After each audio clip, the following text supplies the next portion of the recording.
As a correspondent, I've traveled more than 2 million miles on assignment, usually in a hurry, seatbelt sign is still on. rushing to one story after another. But along the way, I noticed that the most powerful stories often weren't where I was heading to or coming from at all, Prepare for departure. but in between, and usually sitting right next to me.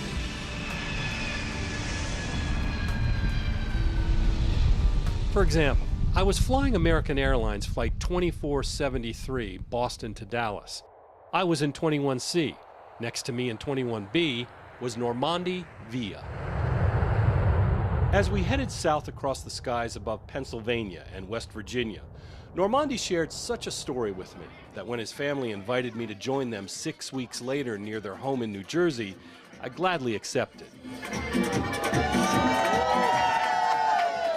To understand what's going on here, you should know two things. First, even though this family comes from Colombia, Normandy is named after one of the more important moments in American history. The Battle of Normandy in France, 1941, was the beginning of the liberation of Europe. And my grandfather saw that as such a powerful moment in history that he wanted to have his family carry a name that referred to a new dawn. And so the firstborn in the family received the name Normandy. That firstborn was this man, Normandy Sr. Which brings us to the second thing. Sr. would also hear something American that would inspire him. Ask not what your country can do for you. Ask what you can do for your country. It really was a call to service, to make your society better than it is and leave it better than it was after you're gone. And he never really forgot that. He never forgot that. It really stuck in his head. It stuck with him forever. As we flew towards Texas, Normandy told me how his parents had been comfortably middle class in Colombia when the drug cartels there began destroying what they valued most: respect for public service and education. Together we can do. JFK's speech had struck a nerve with his father, who that day decided to begin the long process of legally bringing the family to America.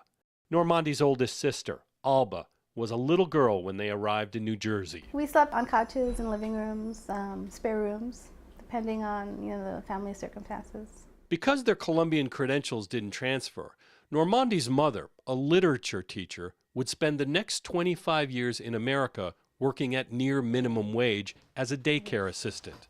Here, she remembers saying goodbye to her mother. I remember she said, "Are you sure you can move over there?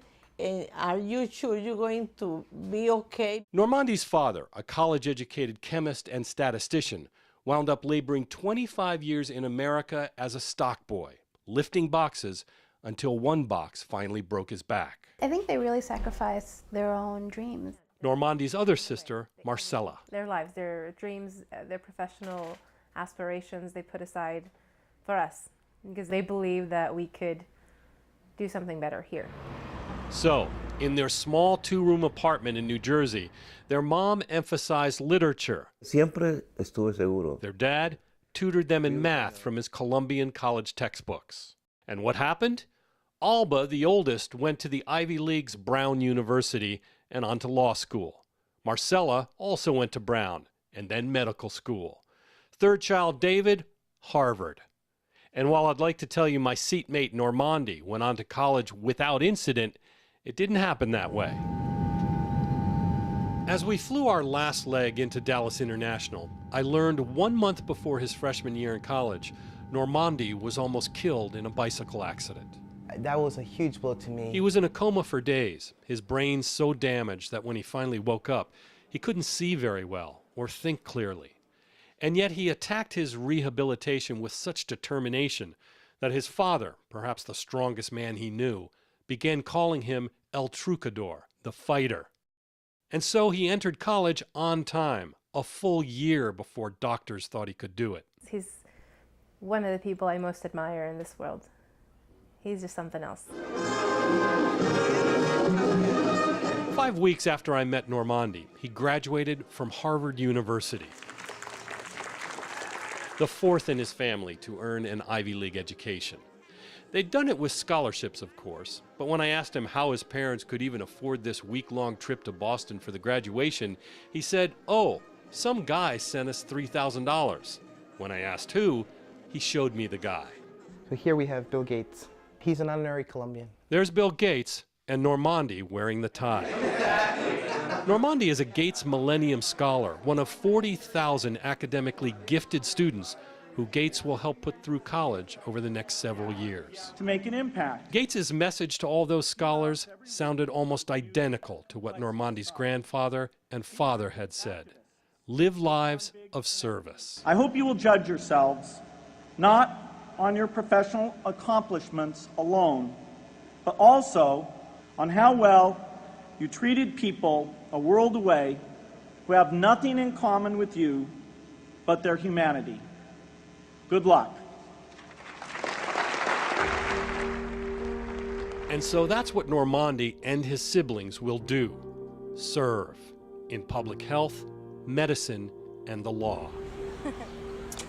And by the way, when his father went to Harvard for his son's graduation, he visited the Kennedy School of Government there and found the words that had launched his American dream so many years ago written in stone. Ask what you can do for your country. So you can maybe understand why my seatmate's graduation party was something not to be missed. Before I left Normandy and his family, there was one more celebration. When they took me on a favorite field trip. For him, it's a symbol of liberty, a symbol of opportunity. The Statue of Liberty, just a couple of miles from their apartment, was a yearly destination for this family. And it's as good a place as any to end this story. Normandy's father said the promise that brought them to America had almost nothing to do with making more money or having a big house. Remember, they had that. It had more to do with what his father had heard in the guns of Normandy and what he had heard in JFK. That Americans at their very core are people who serve others. When you meet the Villas and understand their sacrifice, you can't help but wonder if maybe the great lady's gaze is not scanning the horizon for opportunity, as many believe, but instead checking to see what we've done with ours. When I arrived in Dallas, I didn't know that Normandy would soon invite me to his Harvard graduation. But I did know his story was better than the one I was flying home from. That's the thing about flying coach.